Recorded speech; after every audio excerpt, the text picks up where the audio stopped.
नाही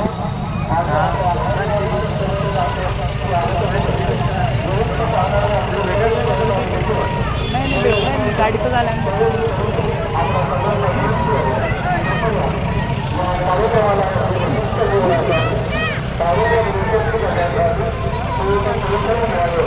आणि माझ्या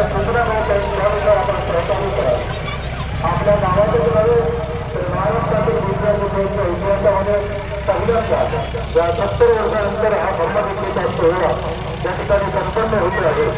आणि ही पेपर भरून काढण्यासाठी आपण नामधारी बोलतो नाही तर बाबासाहेब आंबेडकरांना अपेक्षित बोलतो म्हणून शिक्षाविधी संस्कार मार्फत विसर करलेल्या बौद्ध संस्कृतीची पुन्हा एकदा परिचित होण्यासाठी एक सम्मिलित प्रवास आम्ही पार करीत आहोत.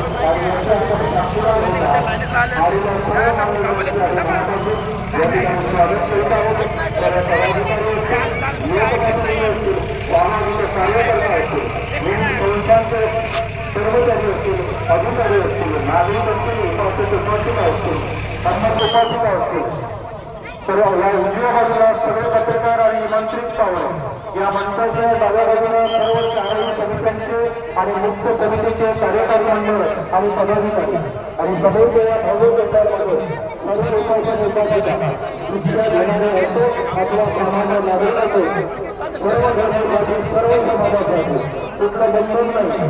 कारण या ठिकाणी कथा दिलेला समतेचा मार्ग समतेचा संबंध या निघा बाहेर निघा बाहेर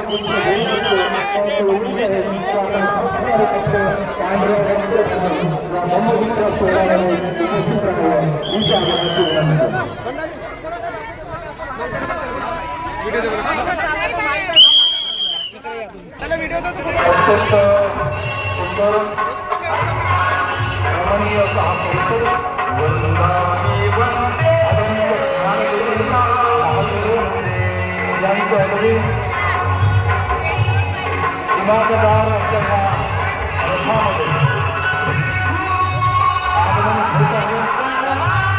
तमाम आमच्या सैनिक दलाचे सैनिक वंदनीय घंटेजी यांना सन्मानपूर्वक या संबंधितांच्या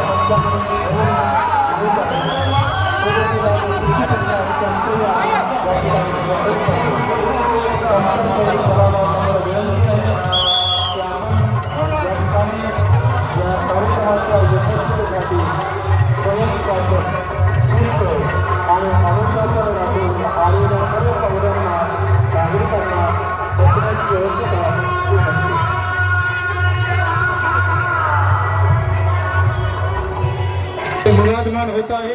आपण सगळ्यांनी त्यांचं टाळ्या वाजवून स्वागत करावं.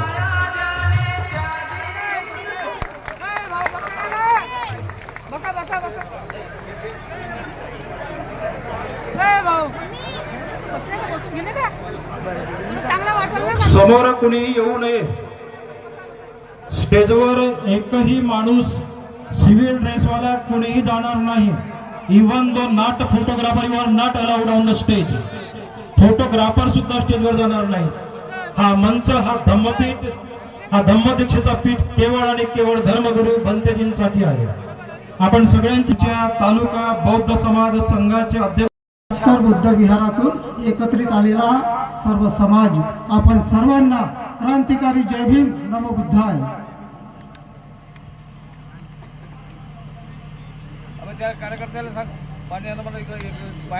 या ठिकाणी या कार्यक्रमाचे प्रास्ताविक सादर करताना माझ्याकडे ही जी जबाबदारी आहे त्यामध्ये या तालुका बौद्ध समाज संघाची निर्मिती कशी झाली, या तालुका बौद्ध समाज संघाचे उद्देश आणि कार्य काय आहेत आणि या तालुका बौद्ध समाज संघाचे सांगितलेलं बोलायचं भात आणि बोलायची कळी.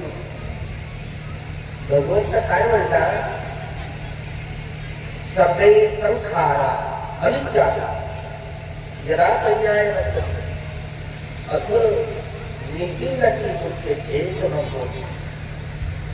सबै संखारा अनित्याला, सबै संखारा दुःखाला, सबै धम्मा अनंताला जरा पर्याय अथ नितीनती दुःखे देश नको.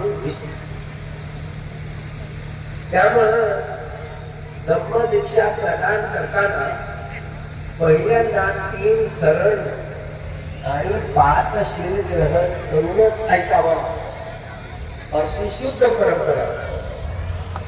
तुम्ही तर जुने उपासनकार हे जे धर्मांतर करणार आहे, धम्मदीक्षा ग्रहण करणार आहेत सगळे, त्यांना 3 सरळ आणि 5 शील प्रदान केल्याशिवाय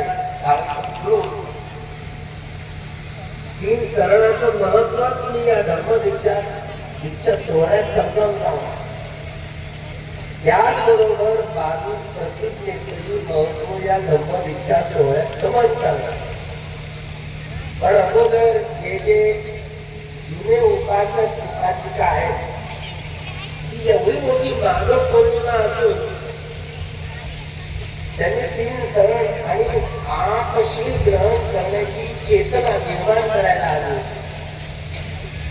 3 महिन्यानंतर मी माझी काया त्यागेन अशी महापरिनिर्वाणाची घोषणा केली तथागतांनी. त्यामुळे या पौर्णिमेला महापरिनिर्वाण दिवस म्हणूनच ओळखतात. महापुण्य महापरिनिर्वाण दिवस घोषणा दिवस.